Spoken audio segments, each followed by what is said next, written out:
మహాశివరాత్రి పర్వదినాన్ని పురస్కరించుకుని Tenali RTC depot నుండి ప్రత్యేక బస్సులు నడుపుతున్నట్లు డిపో మేనేజర్ రాజశేఖర్ తెలిపారు. సాధారణ ఛార్జీతోనే క్వారీ, గోవాడ, శ్రీశైలం వంటి పుణ్యక్షేత్రాన్ని దర్శించుకోవచ్చని డిపో మేనేజర్ తెలిపారు. మహాశివరాత్రి సందర్భంగా తెనాలి ఆర్టీసీ డిపో నుండి క్వారీ, గోవాడ, శ్రీశైలంలకు ప్రత్యేక బస్సులు నడుపుతున్నట్లు డిపో మేనేజర్ రాజశేఖర్ తెలిపారు.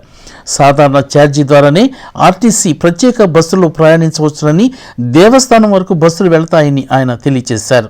మిగతా ప్రైవేటు వాహనాలు పుణ్యక్షేత్రాలకు 5-6 కిలోమీటర్ల దూరంలో నిలిపివేస్తారని, అదే ఆర్టీసీ బస్సులో నేరుగా దేవస్థానం వరకు వెళ్లి భగవంతుని దర్శించుకోవచ్చునని డిఎం చెప్పారు. అంతేకాకుండా ప్రతి పల్లె నుండి క్వారీకి బస్సులు వేసినట్లు ఆయన తెలియజేశారు. భక్తులు ఈ అవకాశాన్ని సద్వినియోగం చేసుకుని సురక్షితమైన ప్రయాణం చేయాలని డిఎం రాజశేఖర్ విజ్ఞప్తి చేశారు. తెనాలి పట్టణ ప్రజలకి మరియు పరిసర ప్రాంత ప్రజలకి అందరికీ అడ్వాన్స్గా మహాశివరాత్రి శుభాకాంక్షలు. మహాశివరాత్రి సందర్భంగా మనం తెనాలి డిపో నుంచి క్వారీకి మరియు తెనాలి డిపో నుంచి గోవాడకి మరియు శ్రీశైలానికి బస్సులు, ప్రత్యేక బస్సులు సాధారణ ఛార్జీతో రేపు ఉదయం 4 గంటల నుంచి మనం నడపబడుతున్నాయి. అయితే దీనిలో ప్రత్యేకం ఏమంటే ఏపీఎస్ఆర్టీసీ తెనాలి డిపో బస్సులు గోవాడ కానీ క్వారీకి కానీ బస్సులు గుడి వరకు మన బస్సులు మాత్రం వెళ్తాయి.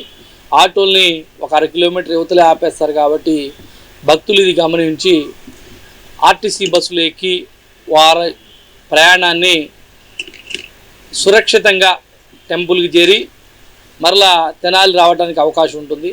అదేవిధంగా ఈసారి కొత్తగా ప్రతి పల్లెకి ఉదాహరణకి గొడవరు నుంచి క్వారీకి, అదేవిధంగా వలభాపురం నుంచి, అదేవిధంగా పెదగాదులూరు నుంచి ప్రతి పల్లె నుంచి గుడికి తీసుకొచ్చే ఏర్పాటు చేయడం జరుగుతుంది.